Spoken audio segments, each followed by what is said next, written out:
Yep, we're just waiting on Matt real quick. Okay. It's loading right now. Give it just a No second. problem.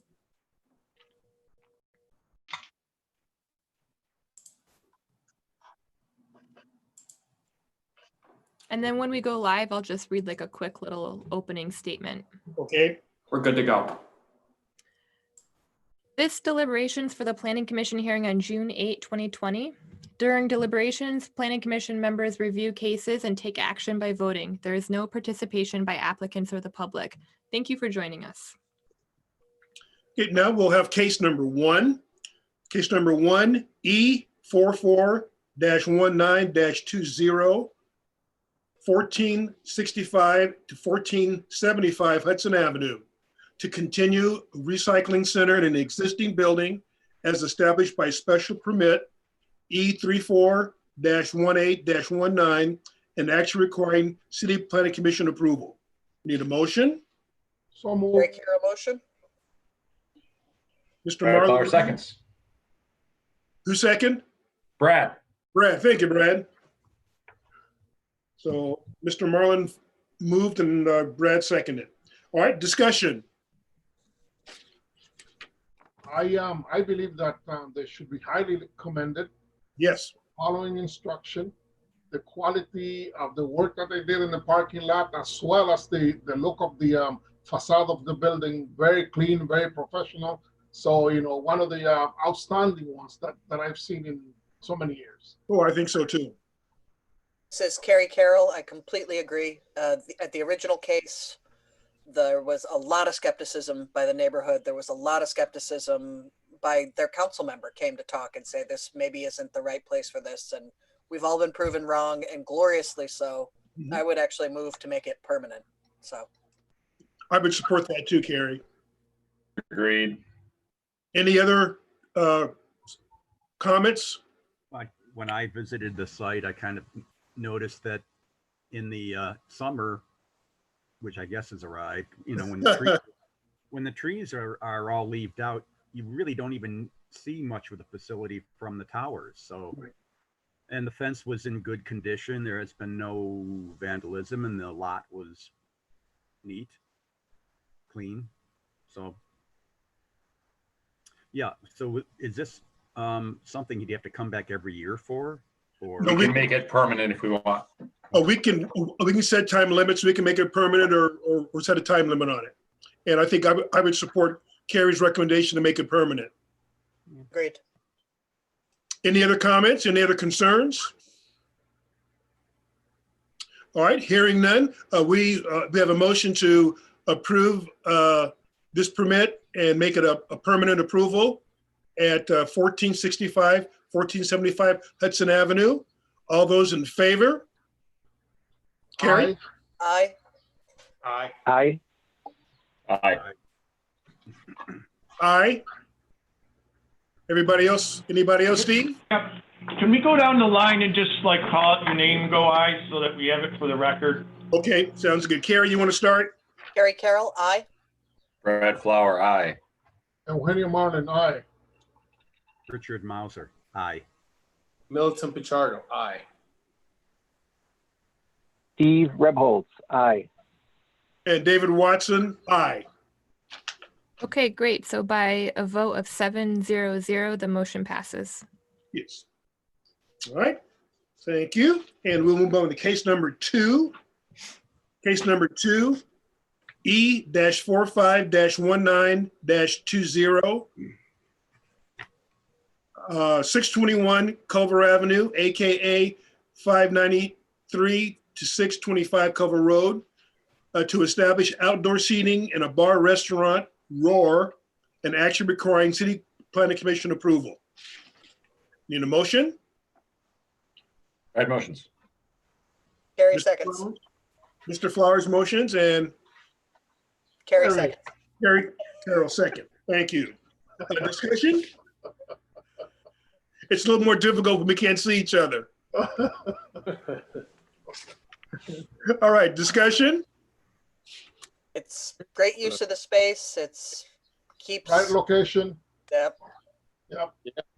I appreciate Richard's questions about right of way. I think that was good clarification for everybody. Mhm. Well, the drawing That's wasn't good. particularly communicative, you know? I had a I hard time think it figuring out will help what that this was. business It's walking survive street. COVID. And it had to Right, do with, there must right. be a sidewalk there. Marlon? Yes, we're fine. Oh. I guess the only concern that I had is that when I asked the question regarding outdoor music or speakers or anything, I wouldn't want to see them necessarily doing that. So I'm not sure if I want to condition no outdoor music or speakers or not. I don't know. How do you feel about that, Commission?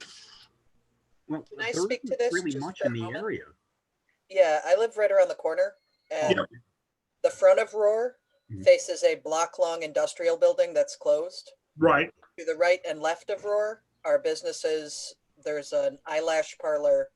There is an open what's going to be a dog park at some point.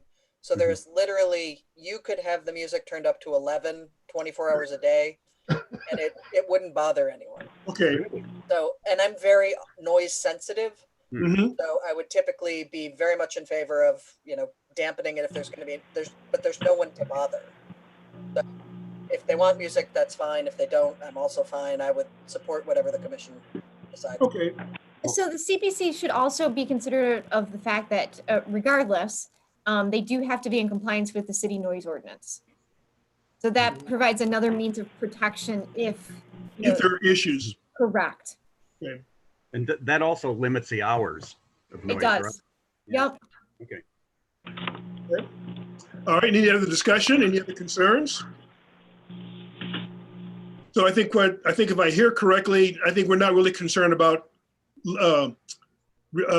requiring any specific concerns about music. If they want to do it, they can. If not, that's okay too. Is that the feeling? That is Yes. correct. Okay. So for this case, number 2, all those in favor of establishing an outdoor seating ancillary to a bar restaurant, all those in favor? Carrie? Carrie Carroll, aye. Brad Flower, aye. Eugenio Marlin, aye. Richard Mauser, aye. Milton Pichardo, aye. Steve Rebholz, aye. David Watson, aye. And that means this case is closed. Thank you so much. Yep, Yeah. just for the record, by a vote of 700, this motion passes. All right. Thank you. So I am going to leave now the deliberations, and so is Mr. Rebholz. We hope Yes, that you thank have you. a great evening. Yep. Thank you. Thank you, Steve. Okay, thank you. Have a good evening, everyone. Take We'll care. see you next time.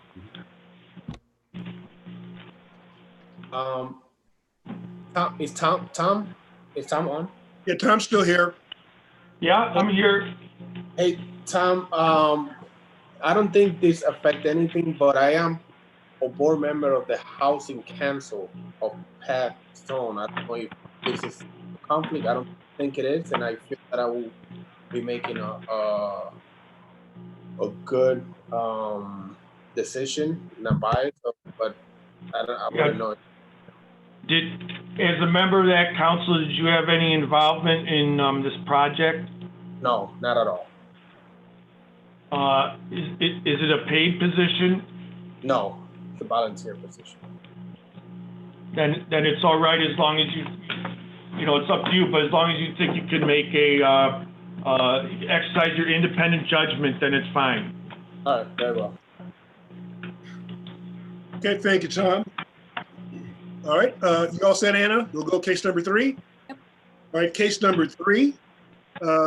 SP 1-17-19-20, 95 to 121 House Street, AKA 150 Monroe Avenue, to review a referral of the decision of the manager of zoning dated March 20th, 2020, on a site plan review application regarding the construction of a 4-story, approximately 65,000 square foot mixed-use building with 7,252 square feet of first floor commercial space, classrooms and practice space for Jiva Theater. 56 dwelling units on floors 1 through 4 and 16 below grade parking spots. We need a motion. So move. Mr. Marlin moves Second. and Brad Flowers seconds. Thank you, Brad. Welcome. All right, discussion.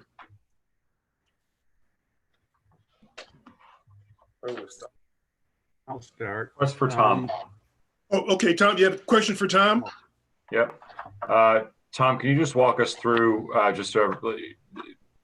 the next steps after, in either way? Either we support the application for referral, what happens? We deny it, what happens?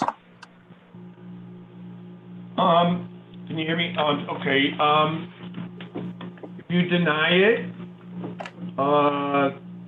then it's over unless the applicant decides to commence a lawsuit within 30 days, plus whatever number of days the COVID crisis continues, because statutes of limitations are extended. If you approve it, then it'll go through building permits and everything and proceed to construction unless some affected neighbors or anyone withstanding brings a lawsuit again within 30 days, or however long that's extended by the COVID virus crisis.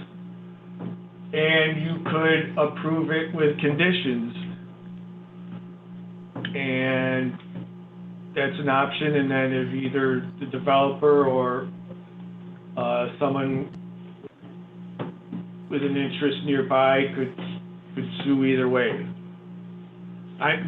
This is an answer from a lawyer, so I'm concentrating too much on the lawsuits. But I mean, one thing in Tom Kisior would know better about explaining like the process of going through building permits and stuff, but maybe Brad, you're already pretty familiar with that, so. Yeah, I'm actually, maybe let me narrow it down a little bit further. Jack, the applicant, had repeatedly kind of said that what he's looking for is just more of a dialogue, more of a conversation. If where we are in the process, like actually logistically, like where it sits through site plan review, is that even what we're here to potentially discuss, or is it like, I just want to wrap my mind around what happens next. That's all. Yeah, no, I mean, this is really, they're allowed to go, and it's just going to building permits then, if it gets approved. Got it. So Isn't this like a reversal thing on this one? It would have to be denied so they could go to building permit right away, because Mr. Darcy, you know what I mean? You broke up on there, Richard, on me. I'm just wondering if this is kind of a reversal thing of, we had one of those before, where are we, approving the Path Stone plan, or are we denying the appeal made by? Well, so there's no appeal. This isn't an appeal. Like, you're not ruling on whether the manager of zoning made a good decision or bad decision. You're just taking this thing anew. Lawyers like to use Latin to confuse things. They'll say de novo, but it's just, you're looking at this anew and deciding whether it triggers any of the 18 criteria of denial, and that's it. Is it the most effective way, in your opinion? Pardon? Sorry, Tom. I was bringing your thought to completion there, thinking like, is it the most effective means for us then? I'm sure at some point in this deliberation, you're going to want us to make sure that we're like actually addressing those 18 concerns. Yeah. Right. Okay. Well, at least we know that that's the end game. We want to go through the actual 18. Right, and I think we probably should focus our conversation there because there are 18. Yeah. But before we do, I just, again, want to clarify. So we can approve, in which case we're approving the applicant's objection to the manager of zoning, essentially finding that one of these 18 triggers. I'm sorry. I'm getting confused with, bottom line, you would be approving the application, would be denying the project. Right. But what it all boils down to is whether you're approving, disapproving, or approving with conditions the site plan. But my question is, the applicant repeatedly asked us to hold, to Yeah. not approve, to not deny, to not approve with conditions, but to simply belay a decision to pressure essentially the developer to come up with a more concrete plan to address the neighborhood's concerns. Is that an option? No. Thank It's you, not an Carrie. option. That's what I was hoping for. You could impose a condition, but the developer is allowed to have a decision on their application. The only way I could see where you could deny a decision is if there was some physical information about the project that you needed that wasn't available. And I But don't yeah, personally we think that's can't, the, we can't impose or put a condition, go talk to the neighbors and come Yeah. back to us with a solution. Okay. and to that point, Tom, I don't feel as though we're missing any information about the site itself and the review that occurred already and details like that. I think we've got plenty of solid information, well organized already for us. That's the perfect segue into our list, because our first condition is the application is incomplete in specific site particulars, contains or reveals violations of this chapter, etc. So are we in agreement that that is not the case? We have all the information in front of us? I feel like In agreement with you. Yeah, let's take a look at those 19. They're on the second page of the staff report. Yep. On page 2. And I was playing hooky. I was looking at them as I was hearing testimony. Anna, maybe you could share your screen and pull those up so we're all looking at the same thing and can not have to read them all out loud. Okay, no problem. Please and thank you. Now again, now Tom, does this kick in if any of these we agree on, or does it have to be more than one? No, it could be one. Or it could be none. If it's none, then it's okay. Understand. All right, so we've agreed that A doesn't trigger it. Right. Yeah, I would agree with that. So B, the proposed site plan interferes with easements, roadways, rail lines. Can Right. you guys see my screen? Yes, we can. Yes, I can see it. Yep, you're on the first page now. Okay, great. Also, another quick tip: to go from one page to the other. See the square box. There's a square box that you can type the page number in.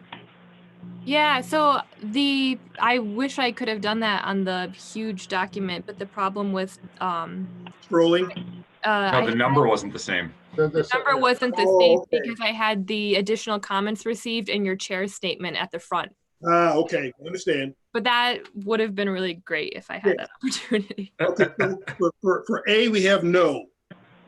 Correct. Okay. B, the proposed site plan interferes unnecessarily and in specific particulars with easements, roadways, rail lines, utilities, public or private rights of way. No. No. I would say no. Okay. All right, C, the proposed site plan unnecessarily and in specific particulars destroys, damages, detrimentally modifies, or interferes with the enjoyment of significant natural, typographic, or physical features of the site. No. Nope. No. No. That interloop was beautiful. We should be, big ditch in the ground. We should be saving it. Anna, can you mute Tom? Oh, come on. D, the proposed structure unnecessarily and in specific particulars destroy, damage, detrimentally modifies, or interferes with significant design features of existing buildings or structures on the site. No. No. Okay, E, the proposed structures and landscaping unnecessarily and in specific particulars bear a poor relationship to the existing physical development of the site or results in an overall development that compromises the existing design, parking, or landscaping elements. No. You say no. No. F, the site The site design does not comply with ADA requirements. I would say based on site plan, no. No. Right. All right. G, the proposed site plan unnecessarily and in specific particulars is injurious or detrimental to the use and enjoyment of surrounding properties. So this is the one we're going to have to talk about because it's the one that's being cited by the applicant. Well, yeah, but again, they were cited, but we have testimony on both sides. So Sure. what do you think? I'm in agreement with Eugenio. I don't believe that it's detrimental. There are many reasons. I think part of it is the current zoning not having a requirement for parking, one. Two, where we're going, and I mean, you look at any dense urban center, and you know, people walk. Yeah, Rochester's funny to me, and that everybody keeps focusing on the parking piece, and that we need to have a space for every single vehicle that comes downtown. But no, I think I liked there's one very articulate argument in support of the current findings that was saying, you know, rising tide floats all boats, right? Like if this thriving thing does extremely well, other businesses in the area are going to do well too. Right. And then if we want to be really specific about, you know, the other parking options, the Wadsworth Square parking lot is no matter how many times I'm through that thing, it's always empty. Like there's nobody ever in that parking lot, and it's super close. So I'll have to play disagree. my 2 cents. I got to disagree on that. I mean, there are businesses there, like is it Rocco's, where you're not going to get people coming in from local, you know, every evening to eat there. They're really a regional, you know, a county. People are coming from the villages, towns around. They're coming there as a destination thing. And I think businesses along the street, they need to have parking spaces that people can use for a couple of hours and then leave, and somebody else comes and uses it. So you get multiple uses out of that parking space by several people. And if you've got tenants that are using that because no arrangements were made for parking off street, that space is locked up for the whole night. And that drives, therefore, these people visiting into the side streets to get their parking, which is not supposed to be included in your parking arrangements, according to what went down on Park Avenue a few months ago. So, you know, I think back at Monroe Avenue and the Misfit Donuts and the complaint that the pet shop store owner had that her business was really cut because nobody could get parking on the street. So it does have a negative impact on all the other businesses that already have a vested interest in the community. And so I really think that to put that amount of housing there and make no accommodations is irresponsible. I mean, I could see saying, okay, do you force them to say, you got to put 56 parking spaces on site? No, but make, legal commitment obligations to have those parking spaces close by for those people. Because I don't think anybody really wants to park on the street. I think they'd rather be in a garage. But, and apart from that, I think that probably push come to shove, they could probably get another 13 spaces on site if they really rework their garage. Richard, how many spaces do you think typically come with affordable housing projects? Meaning, like, what's the actual usage? And sorry, 2 questions here. That's for you, Richard. And then I'm trying to find it in the packet, but I just can't put my fingers on it quickly. What's the split of the units? Is it 56 units that are all affordable? I don't have it all ready for you, but I know RHA Housing has parking for everyone. Okay. Well, I understand that. I'm not saying I don't think zero is an answer. Mr. Darcy proposed in his research, he found other ones where it looks like, in one he said, half the people had cars in a comparable sized thing. And yeah, okay, I can only speak anecdotally. So here's a counterpoint to you. Managing an affordable building that has 180 units that are affordable. There's 180 units. I've got less than 20 vehicles. So it's right, and it's a data point. It's not the only data point. I'm sure there are counterpoints to that. Yeah. But I see a very, very real reduced need for parking when it comes to affordable housing. Well, I'm not saying that they ought to have one for every unit. Can I interrupt for a moment? I'm thinking to- one, either one for every other unit would be plenty adequate from what I'm seeing. You're saying even less would be adequate. I'm saying they're not really making any provision for off-street parking with any of the adjacent garages either. And that's not a huge commitment there. It's just locking it up to say, okay, we can get you this. Hey, Carrie? Carrie, yeah, you could go and then I'll have something to say. Yeah, I was going back to the language of the point itself, and it's saying the site plan unnecessarily is injurious or detrimental. This is all conjecture. We're assuming that there's going to be so much parking overflow that it's going to cause harm to the businesses. It's projections. And while I think there's going to be a lot of people inconvenienced, I think that's very likely. The place they used to park is going to be different because there's a giant building there now. So any change like this, any transition like this, has people who are inconvenienced, has people who don't like it, there's a shift. We shifted to a very car-centric world where we had giant parking lots outside of giant malls, and people didn't like that because downtowns were eviscerated and you didn't have that walkable mall now. Now we're kind of contracting from that. So we're going back to pedestrian friendly, not necessarily car dependent, and there are going to be pain points. So I think it's going to create some pain points. I think it probably will inconvenience businesses, and people are going to have to park at the Wadsworth garage, et cetera, but I can't say it is injurious. Full stop, no questions asked. So I can't say yes to this. Is it likely to be detrimental? Maybe. I don't know, but I can't say it is detrimental. Enio? I agree 100%, Carrie, with that. And if the word detrimental, I think is the key.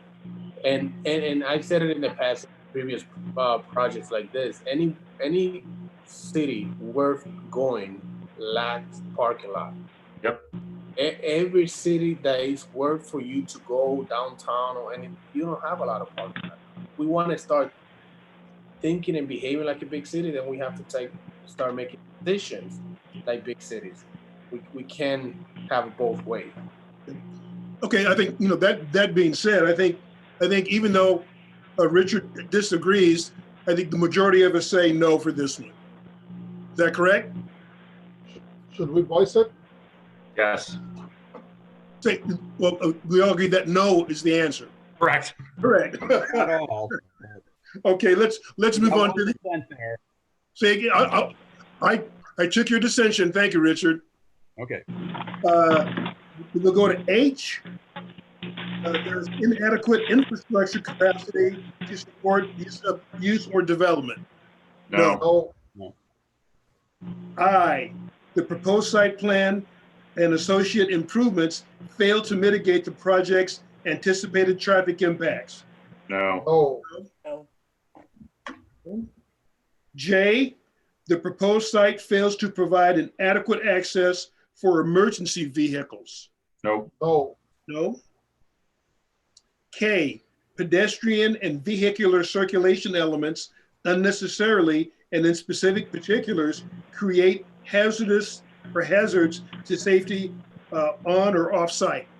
No. No. Nope. I'm sorry, L. The proposed structure unnecessarily and in specific particulars is lacking amenity in relation to or are incompatible with nearby structures and uses. Nope. No. The proposed site plan unnecessarily and in specific particulars is lacking amenities in relation to or incompatible with nearby structures or uses. Nope. Nope. In the proposed site plan unnecessarily and in specific particulars is lacking amenity in relation to or incompatible. I'm sorry, I read that already.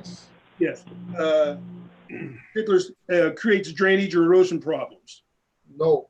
No. got cross-eyed. The proposed structures unnecessarily and in specific particulars are incompatible with or lacking in amenity in relation to existing uses of the on the site or existing building materials, roof shapes, fenestrations on the site. No. I'm saying no.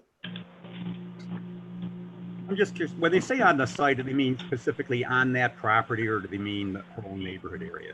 On that property. I believe. Yeah. Yeah, that's that. I think they say on the site because a lot of the other ones they don't have on the site.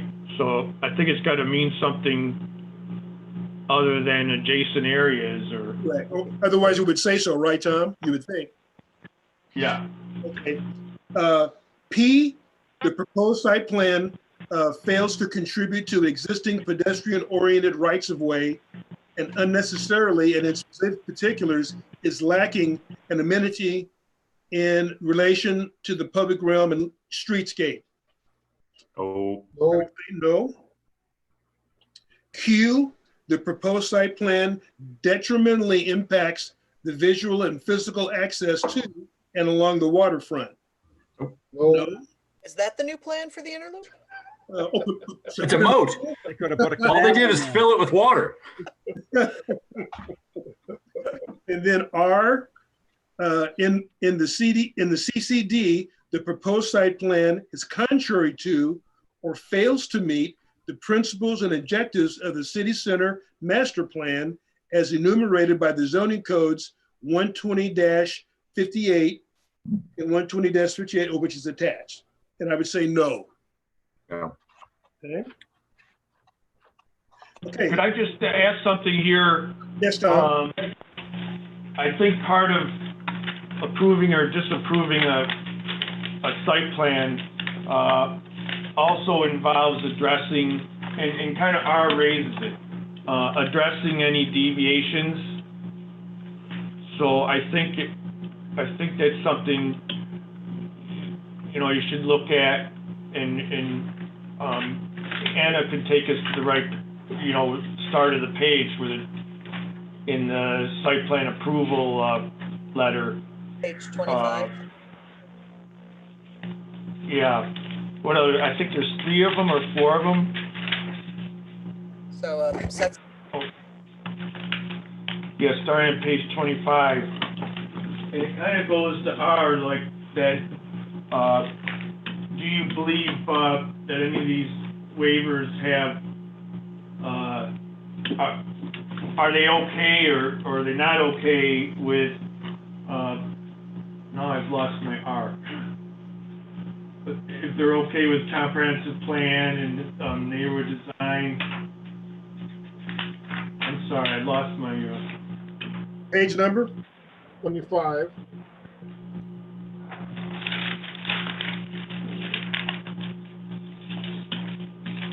Yeah, so that contrary or fails to meet the principles or objectives of the Center City Master Plan. And yeah, so I think, I'm sorry to be a little scattered. So I think that we might want to look at that page that has, and it's in the material somewhere, 120-58. Are you sure? Or Are you sure it's 58 rather than the 66D? Those are the waivers.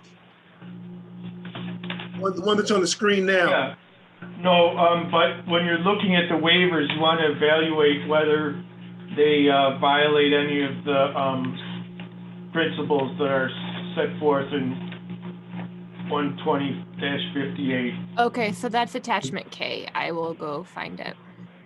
And do you want to look at those first to get an idea of the Center City goals? Yeah.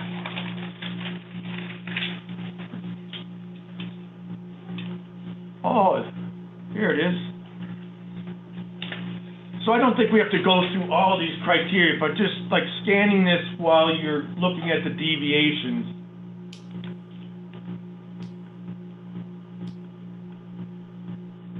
Okay, so you're saying basically look at these in relationship to the waivers that were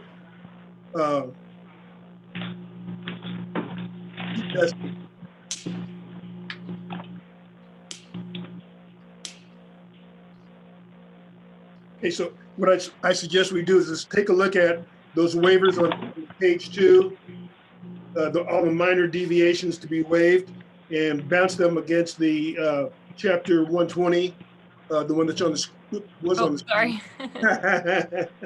one that was on the screen, in relationship to if any of those are not in compliance with the CCD master plan. Let's take a few minutes and look through those. 1 second. I'm sorry, guys. Yep, no problem. Attachment K.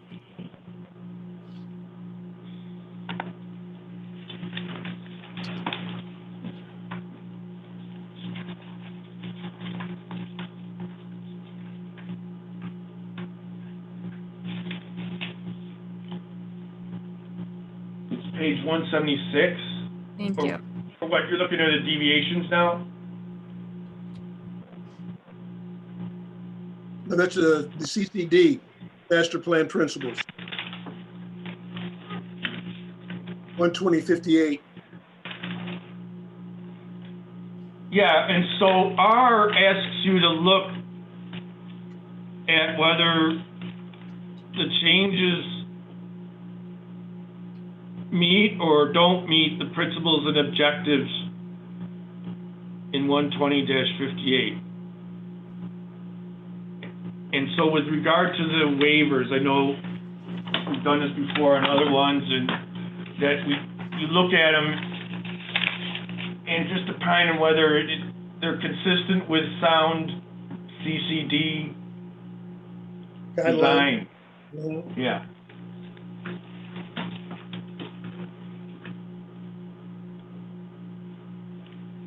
Okay, I think what I'd like to do, let's start with A on page 2, maximum building length. And look at what's being waived. Yeah, I have page 25. Okay, I don't have numbers on mine, so. Oh, okay. Oh, you have page 2 of the site plan approval. Okay, I got you. Yeah. Okay. So it's about 25 pages back.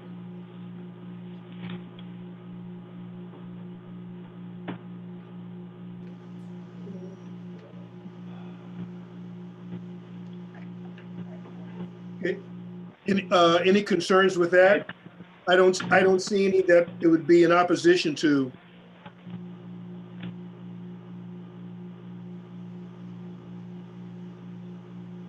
Circulation barriers.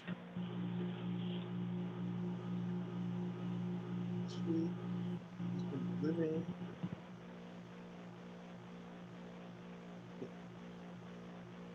Anyone else not see anything or see something that I may be missing? No, I read the explanation for the deviations or why the deviations were waived, and they all were logical and reasonable. Yeah. And I Yeah, think, agreed. Yeah, I don't have anything to add there. okay. And is that for A or for all of them? For all of them. For all of them, okay. I feel similarly, but we can go through them one by one. Okay, again, I'll ask anybody else. Is everyone okay with A? But I look at some of the criteria there that they have to waive, and I'm thinking it's basically the criteria alone is kind of set up to make mediocre buildings. So I'm okay with a lot of the stuff being waived. What about this one? Which one? What about this one, the building length 25% of the block and depth 50%? I think most of us Are you all okay with that? I think we are okay with that. We are. Yeah, I'm okay with that. Yeah, I know Richard has some concerns. No, I'm kind of okay, but it's sort of I'm okay. I'm just, again, the concern for me goes back to providing parking, really. Oh, I understand. Or access to parking in an agreement, lease agreement, but other than that, I'm like, it's an interesting looking building, and it basically has to waiver everything that's that's a zoning requirements, and that kind of speaks a lot right there.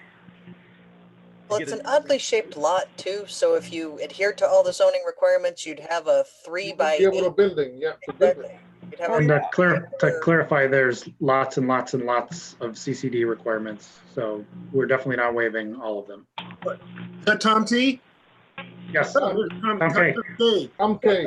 Okay, which one didn't you? I think, so everybody's okay with A. How about B? Building requires, well, maybe a better question.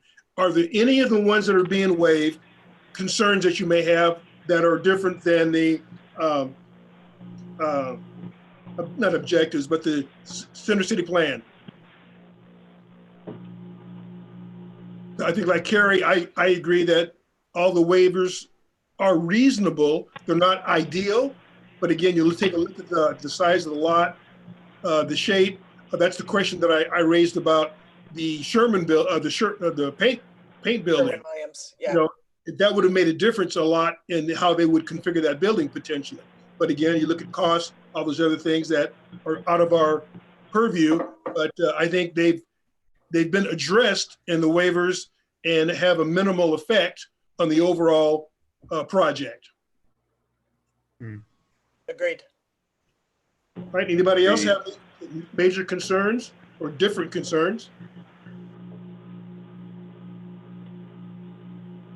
Anna, you got those comments? Yep. Okay. Okay, that being identified, I think going back, we've identified that none of the 18 initial criteria for denial were met. Anything else that you wish to discuss or have concerns about?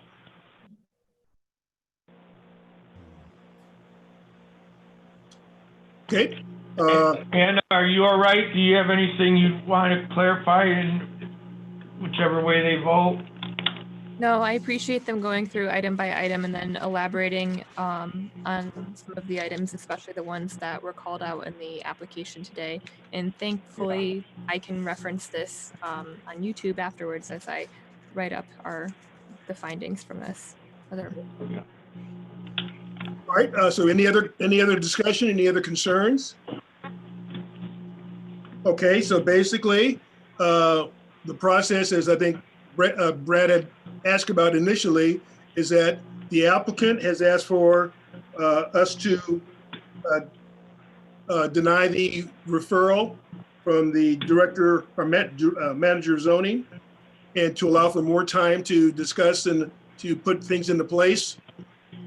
So the vote for the application would be to support the applicant's desire to want to have more time and see and meet and discuss different interests and concerns that they have. A denial would mean that we support the director of zoning's, manager of zoning's decision, and they can move forward with the process at hand. So I gotta just chime in here. I know that for purposes of the agenda and who speaks when and today, yes, that the neighborhood group and Jack Darcy are the applicant. Yes. But for this decision, you are really legally charged with deciding whether to approve, deny, or approve with conditions the site plan. Oh, okay. So somehow we gotta just make it clear. I mean, you're not denying Mr. Darcy's application. You're looking. You're not saying we're not going to look at this. You are looking at it and making a decision. Okay, so our decision would be to support the. Well, let me back up. Our positive decision would be to support the manager of zoning. No, it's not that, because you're not on appeal from the manager zoning. You have a site plan in front of you. Okay, so we have to decide whether We approve this site plan or not approve it, or approve it with conditions. Yeah. That is correct. Okay, now that's, so it would be my suggestion that we approve the site plan before us with the modifications that have been included by the manager of zoning. So that's a motion. Any second? Yeah, Brad? Second, okay. Okay. All right. So that means that we accept the site plan as we have heard testimony and that have been presented to us in the staff report. And we say that that's a appropriate staff report, and with the modifications and waivers in consistent with that, it can move forward. Right, Tom? Yeah. Tom Worth, this is Tom Kisier. Yeah. Do they need to include the conditions or that were No. originally included? They can choose to or whether or not to do it. That was screening rooftop equipment, lighting details being submitted. Whatever was approved by the manager of zoning, whatever conditions are in there. Right, we're seconding that. Yep. Yeah, that's what, yeah, as presented covers that. Yes. Mhm. Thanks. And implicit in that is whatever she didn't address. Correct. Part of Right. that. Yeah. Okay. All right. Any discussion? All right. Ready to vote? Carrie? Carol, aye. Brett Flower, aye. Eugenio, aye. Richard Mauser, no. Milton Pichardo, aye. And Dave Watson? Aye. So I think it was 5-1. So we have 5-1-1, right? Because Steve abstained. Well, no, he didn't abstain. He recused himself, so he can't vote. Yeah. So it's just 5-1. 5-1. Okay, So it's not an abstention. got you. Yep. Okay. All right. Thank you all. Second time around, I think a little easier. Please, how many are on the board? 2, 4, 6, 7. So yeah. we don't have 5-1. We have 6-1. No, it's 5-1 because Steve didn't vote. He recused himself. Well, So there were 6 remain. 6. What am I counting? Is okay. I'm counting myself on the screen. That's why.